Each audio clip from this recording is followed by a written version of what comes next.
All BS on this article from the Wall Street Journal yesterday. Seems like every day there's another piece of media that is just, I don't want to say separate you from your money, but let's just go into it. Anyway, welcome to Heritage Wealth Planning YouTube channel, my friends, the place you come to hear me rant about media and why it's just the idea that we're not saving enough money for retirement and that you should save more. And I'm not saying don't save more, but I just don't get it. I don't get this whole fear-mongering mentality of the media. Actually, I do kind of get it. If you ever took a journalism class, you know what they say, if it bleeds, it leads. I mean, that's just fear. People are twice as much worried about bad things happening than they are hopeful of good things happening. And I got the book on my back shelf there by Kahneman that says people hate to lose twice as much as they like to win. It's just that simple. So fear, the problems of the world. That's why you always hear about all these books that are, the end of the world stuff that happens all the time. And year over year, they produce them. Very rarely do you hear about, hey, everything's good, we're going to be okay, which is why I do like Brian Westbury and a guy named Brian Kaplan, two economists. I think Westbury is with First Trust out of Chicago. Kaplan used to be a George Mason economics professor, economics, and I forgot where he might still be there. I don't know. But anyway, let's dive into this article. All right. So here's from the Wall Street Journal. And there's Dan, I don't even know, Ariely. And I follow this guy on LinkedIn. I'm actually a fan of him. He does a lot of stuff on terms of psychological analysis. And I think he's at a Johns Hopkins or Duke or something like that. But this article,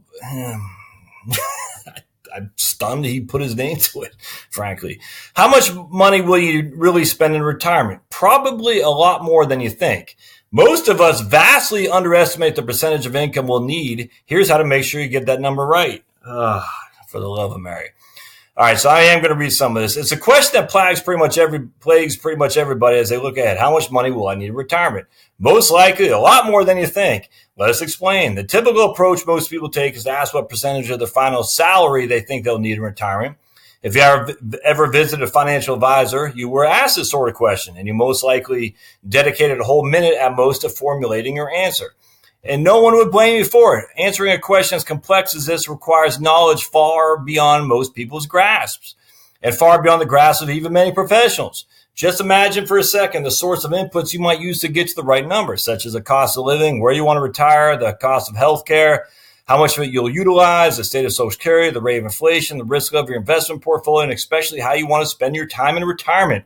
Do you want to take walks in the park or join a gym, drink water at dinner or expensive wine, watch TV or attend the ballet, visit family once a year or twice a year or 4 times a year? Do you want to eat out once or twice or more?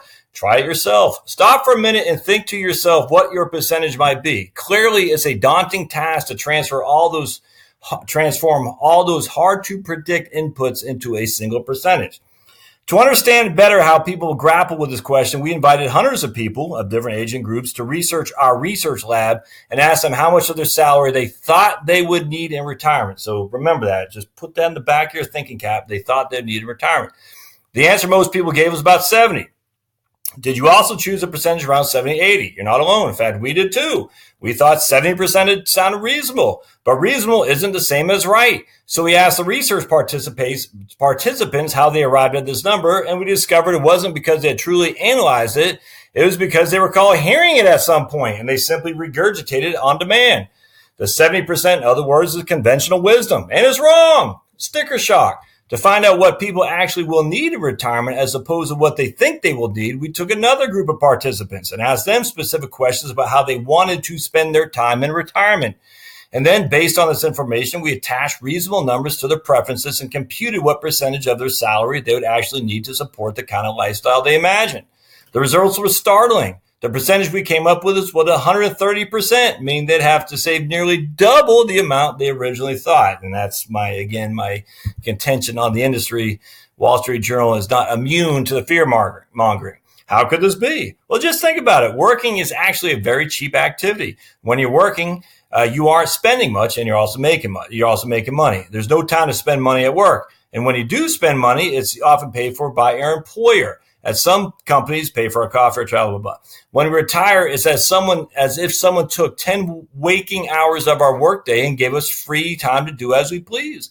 Every day becomes just like the weekend. And on the weekend, we have all kinds of time and opportunities to spend money. We travel, buy tickets, blah, blah, blah. Sure, we may have time in retirement to do certain things ourselves that we would pay for while working, like mowing the lawn, cleaning the house, or making our own lunch. But for the most part, it's much easier to spend money when we're not spending most of our waking hours at work. Self-assessment. Now, he gives this whole thing about self-assessment. To help you think about your time in retirement, imagine every day was a weekend. How much would you spend in various categories? And here he gives the categories. And he even provides there's a Excel spreadsheet you can use. And I mean, you should. I'll put a link to the show notes. I think, where's the Excel spread? Right here. Doing the math. Now that we have a guide for determining roughly how much you'd like to spend in each category, you're ready to add everything up. And here's a spreadsheet for you to do that. And you can mess around with it. It's pre-populated with example numbers, but you can change things around to fit your own preferences. If you want to take the next step in the process and translate your annual income amount to the total income you'll need over your full retirement, simply multiply the annual amount by a number of years you expect in retirement. For most of us, it'll be 20 years. All right, blah-blah. Well, and so once we have determined how much money you truly need to save for it, and look at this, we get a Morgan Stanley pop-up right there. Shocking. I'm shocked that Morgan Stanley is advertising here. All right, I'm not shocked. All right, and finally, for most of us, the retirement we desire may be out of reach, so we need to start by being extra nice to our children. All right. Does anything jump out at you here, my friends? And just, this is the Wall Street Journal, and they used to be, I hate to say used to be, somewhat reputable of a firm, of a newspaper outlet. The Wall Street Journal editorial page. When I got out of the Army, and look, I was an infantryman. I wasn't smart at anything like that. I remember I was going to George Mason. Somehow I found the Economics in One Lesson book by Henry Hazlitt. I read it from chapter to just front to back in like 2 days. I loved it. Fell in love with economics. I said, I want to study economics. And so reading some of the syllabuses from previous classes, the Wall Street Journal came up a lot. So I forced myself to read the Wall Street Journal editorial page, which is a lot of my foundation for who I am as a prognosticator, if you will. Not nearly the same in terms of their free trade commitment, because it's not free trade if other people are putting tariffs on our goods, but we'll just leave that for a different day. But anyway, so I forced myself to read it, and I've always been appreciative of the Wall Street Journal. Paul Guillot. They had some other, drawing a blank who the other guy was. It was Holman Jenkins, but there's another guy, I can't remember, back in the early 90s, Robert Bartley, I forgot. They're just great, just geniuses when it comes to economics and things of that nature. But don't forget, it's Wall Street Journal. They make their money by having Morgan Stanleys of the world advertise their investment prowess to you.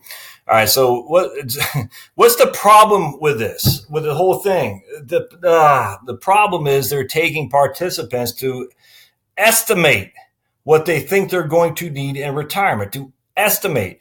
And they're also saying, consider us the weekend every day. So these participants are sitting here at work 5 days a week, and they're like, man, when I'm on the weekend, this is what I'm doing on Sunday and Monday, or Saturday and Sunday. You're not going to do that 7 days a week. You're just not. I forgot what's the terminology in economics. It's just you lose. If you have a piece of candy, you love that piece of candy. But if you have 20 million pieces of candy, you value each piece of candy less. It's a declining returns. I'm drawing a blank what that terminology is called in economics.